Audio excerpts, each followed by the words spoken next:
श्रीमद् भागवत महापुराण पंचम स्कंद 19वां अध्याय किम पुरुष और भारतवर्ष का वर्णन। श्री सुखदेव जी कहते हैं, राजन, किम पुरुष वर्ष में श्री लक्ष्मण जी के बड़े भाई आदि पुरुष सीता हृदयाभिराम भगवान श्री राम के चरणों की सन्निधि के रसिक परम भागवत श्री हनुमान जी अन्य किन्नरों के सहित अविचल भक्तिभाव से उनकी उपासना करते हैं। वहाँ अन्य गंधर्वों के सहित आष्टीशेन उनके स्वामी भगवान राम की परम कल्याणमयी गुण गाथा गाते रहते हैं। श्री हनुमान जी उसे सुनते हैं और स्वयं भी इस मंत्र का जाप करते हुए इस प्रकार उनकी स्तुति करते हैं। हम ओंकार स्वरूप पवित्र कीर्ति भगवान श्री राम को नमस्कार करते हैं। आप में सत्पुरुषों के लक्षण, शील और आचरण विद्यमान है। आप बड़े ही संयत चित्त, लोक आराधन तत्पर, साधुता की परीक्षा के लिए कसौटी के समान और अत्यंत ब्राह्मण भक्त है। ऐसे महापुरुष महाराज राम को हमारा पुनः पुनः प्रणाम है। भगवन, आप विशुद्ध बोध स्वरूप, अद्वितीय, अपने स्वरूप के प्रकाश से गुणों के कार्य रूप जागृत आदि संपूर्ण अवस्थाओं का निराश करने वाले, सर्वांतरात्मा, परम शांत, शुद्ध बुद्धि से ग्रहण किए जाने योग्य, नाम रूप से रहित और अहंकार शून्य है। मैं आपकी शरण में हूँ। प्रभु, आपका मनुष्य अवतार केवल राक्षसों के वध के लिए ही नहीं है। इसका मुख्य उद्देश्य तो मनुष्य को शिक्षा देना है। अन्यथा अपने स्वरूप में ही रमण करने वाले साक्षात जगदात्मा जगदीश्वर को सीता जी के वियोग में इतना दुख कैसे हो सकता था। आप धीर पुरुषों के आत्मा और प्रियतम भगवान वासुदेव है। त्रिलोकी की किसी भी वस्तु में आपकी आसक्ति नहीं है। यहाँ शंका होती है कि भगवान तो सभी के आत्मा है, फिर यहाँ उन्हें आत्मवान अर्थात धीर पुरुषों के ही आत्मा क्यों बताया गया। इसका कारण यही है कि सबके आत्मा होते हुए भी उन्हें केवल आत्मज्ञानी पुरुष ही अपने आत्म रूप से अनुभव करते हैं, अन्य पुरुष नहीं। श्रुति में जहाँ कहीं आत्म साक्षात्कार की बात आई है, वहीं आत्मवेत्ता के लिए धीर शब्द का प्रयोग किया है।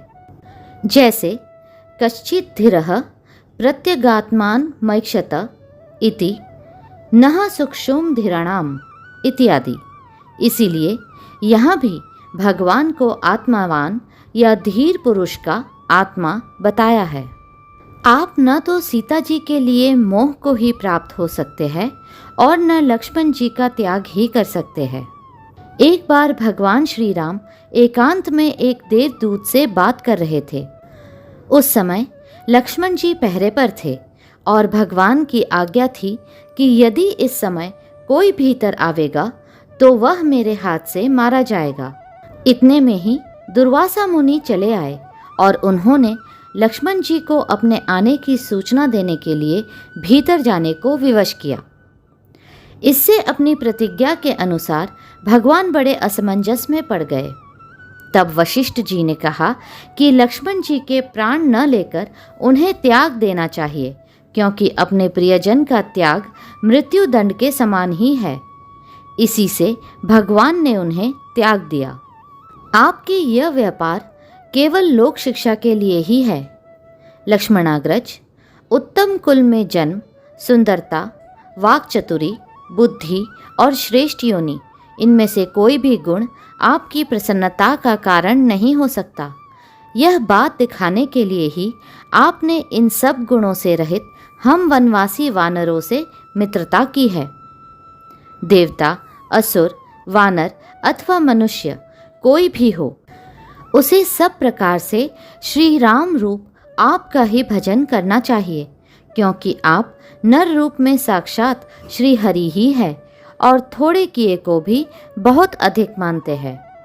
आप ऐसे आश्रित वत्सल है कि जब स्वयं दिव्य धाम को सिधारे थे, तब समस्त उत्तर कोसल वासियों को भी अपने साथ ही ले गए थे।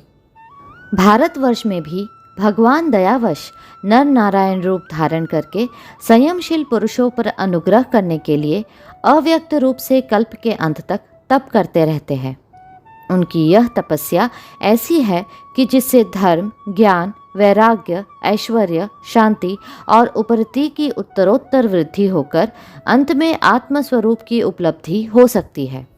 वहाँ भगवान नारद जी स्वयं श्री भगवान के ही कहे हुए सांख्य और योग शास्त्र के सहित भगवान महिमा को प्रकट करने वाले पांचरात्र दर्शन का सावर्णी मुनि को उपदेश करने के लिए भारतवर्ष की वर्णाश्रम धर्मावलंबिनी प्रजा के सहित अत्यंत भक्तिभाव से भगवान श्री नर नारायण की उपासना करते और इस मंत्र का जप तथा स्तोत्र को गाकर उनकी स्तुति करते हैं। ओमकार स्वरूप, अहंकार से रहित, निर्धनों के धन, शांत स्वभाव ऋषि प्रवर भगवान नर नारायण को नमस्कार है। वे परमहंसों के परम गुरु और आत्मारामों के अधीश्वर है। उन्हें बार बार नमस्कार है। यह गाते हैं, जो विश्व की उत्पत्ति आदि में उनके कर्ता होकर भी कर्तृत्व के अभिमान से नहीं बंधते, शरीर में रहते हुए भी उसके धर्म, भूख प्यास आदि के वशीभूत नहीं होते, तथा दृष्टा होने पर भी जिनकी दृष्टि दृश्य के गुण दोषों से दूषित नहीं होती, उन असंग एवं विशुद्ध साक्षी स्वरूप भगवान नर नारायण को नमस्कार है। योगेश्वर हिरण्यगर्भ भगवान ब्रह्मा जी ने योग साधन की सबसे बड़ी कुशलता यही बतलाई है कि मनुष्य अंतकाल में देहाभिमान को छोड़कर भक्तिपूर्वक आपके प्राकृत गुण रहित स्वरूप में अपना मन लगावे। लौकिक और पारलौकिक भोगों के लालची मूढ़ पुरुष जैसे पुत्र, स्त्री और धन की चिंता करके मौत से डरते हैं, उसी प्रकार यदि विद्वान को भी इस निंदनीय शरीर के छूटने का भय ही बना रहा तो उसका ज्ञान प्राप्ति के लिए किया हुआ सारा प्रयत्न केवल श्रम ही है। अतः अध्योक्षज, आप हमें अपना स्वाभाविक प्रेम रूप भक्ति योग प्रदान कीजिए, जिससे कि प्रभु इस निंदनीय शरीर में आपकी माया के कारण बद्धमूल हुई दुर्भेद्य अहमता ममता को हम तुरंत काट डालें। राजन, इस भारतवर्ष में भी बहुत से पर्वत और नदियां हैं, जैसे मलय, मंगलप्रस्थ, मैनाक, त्रिकुट, ऋषभ, कूटक, कोल्लक, सह्य, देवगिरी, ऋष्यमुख, श्रीशैल, वेंकट, महेंद्र, वारिधार, विंध्य, शुक्तिमान, ऋषगिरी, पारियात्र, द्रोण, चित्रकूट, गोवर्धन, रैवतक, ककुभ, नील, गोकामुख, इंद्रकील और कामगिरी आदि। इसी प्रकार और भी सैकड़ों हजारों पर्वत हैं। उनके तट प्रांतों से निकलने वाले नद और नदियाँ भी अगणित है। ये नदियाँ अपने नामों से ही जीव को पवित्र कर देती है और भारतीय प्रजा इन्हीं के जल में स्नान आदि करती है। उनमें से मुख्य मुख्य नदियाँ ये है: चंद्रवसा, ताम्रपर्णी, अवटोदा, कृतमाला, वैहायसी, कावेरी, वेणी, पयस्विनी, शर्करावर्ता, तुंगभद्रा, कृष्णा, वीण्या, भीमर्थी, गोदावरी, निर्विंध्या, पयोष्णी, तापी, रेवा, सुरसा, नर्मदा, चर्मणवती, सिंधु, अंध और शोण नाम के नद, महानदी, वेद स्मृति, ऋषिकुल्या, त्रिसामा, कौशिकी, मंदाकिनी, यमुना, सरस्वती, दृष्टवती, गोमती, सरयू, रोधस्वती, सप्तवती, सुषोमा, शतद्रु, चंद्रभागा, मरुद्वृधा, वितस्ता, असिक्री और विश्वा।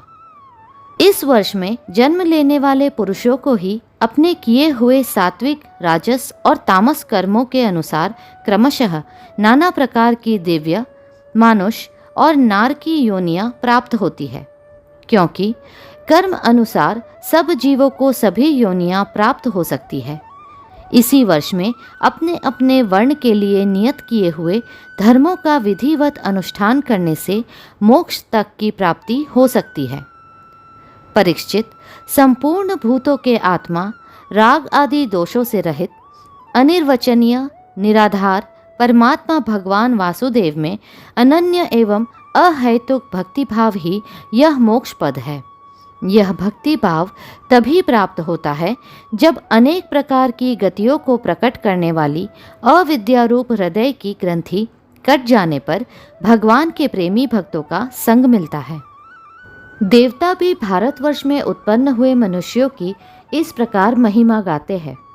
आहा, जिन जीवों ने भारतवर्ष में भगवान की सेवा के योग्य मनुष्य जन्म प्राप्त किया है, उन्होंने ऐसा क्या पुण्य किया है, अथवा इन पर स्वयं श्री हरि ही प्रसन्न हो गए हैं। इस परम सौभाग्य के लिए तो निरंतर हम भी तरसते रहते हैं। हमें बड़े कठोर यज्ञ, तप, व्रत और दान आदि करके जो यह तुच्छ स्वर्ग का अधिकार प्राप्त हुआ है, इससे क्या लाभ है। यहाँ तो इंद्रियों के भोगों की अधिकता के कारण स्मृति शक्ति छिन जाती है। अतः कभी श्री नारायण के चरण कमलों की स्मृति होती ही नहीं। यह स्वर्ग तो क्या, जहाँ के निवासियों की एक एक कल्प की आयु होती है, किंतु जहाँ से फिर संसार चक्र में लौटना पड़ता है, उन ब्रह्मलोक आदि की अपेक्षा भी भारत भूमि में थोड़ी आयु वाले होकर जन्म लेना अच्छा है, क्योंकि यहाँ धीर पुरुष एक क्षण में ही अपने इस मृत्यु शरीर से किए हुए संपूर्ण कर्म श्री भगवान को अर्पण करके उनका अभय पद प्राप्त कर सकता है। जहाँ भगवत कथा की अमृतमयी सरिता नहीं बहती, जहाँ उसके उद्गम स्थान भगवत भक्त साधुजन निवास नहीं करते, और जहाँ नृत्य गीता आदि के साथ बड़े समारोह से भगवान यज्ञ पुरुष की पूजा अर्चा नहीं की जाती, वह चाहे ब्रह्मलोक ही क्यों न हो, उसका सेवन नहीं करना चाहिए।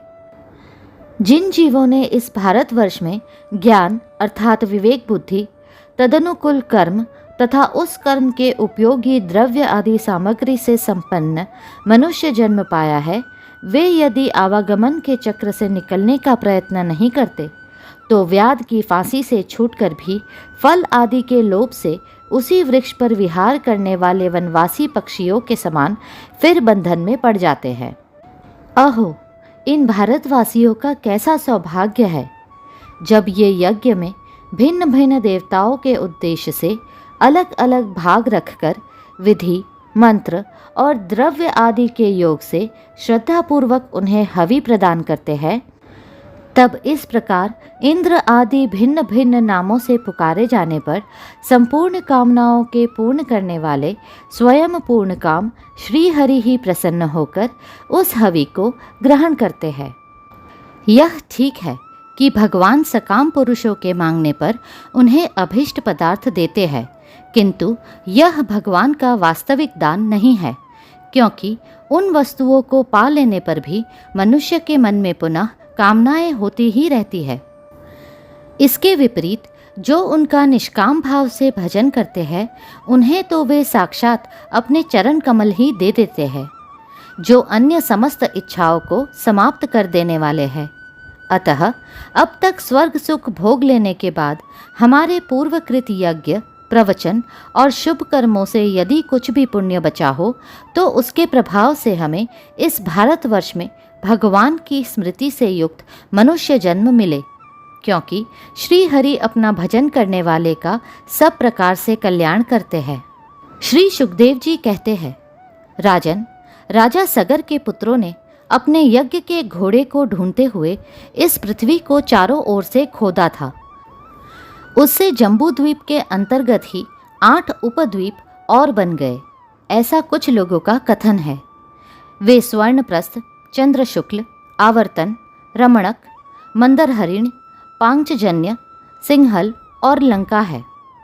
भरत श्रेष्ठ, इस प्रकार जैसा मैंने गुरुमुख से सुना था, ठीक वैसा ही तुम्हें यह जम्बूद्वीप के वर्षों का विभाग सुना दिया। अगला अध्याय शीघ्र ही साझा होगा। कृपया करके लाइक, सब्सक्राइब और शेयर करें। हरे कृष्णा कृष्णा कृष्णा कृष्णा हरे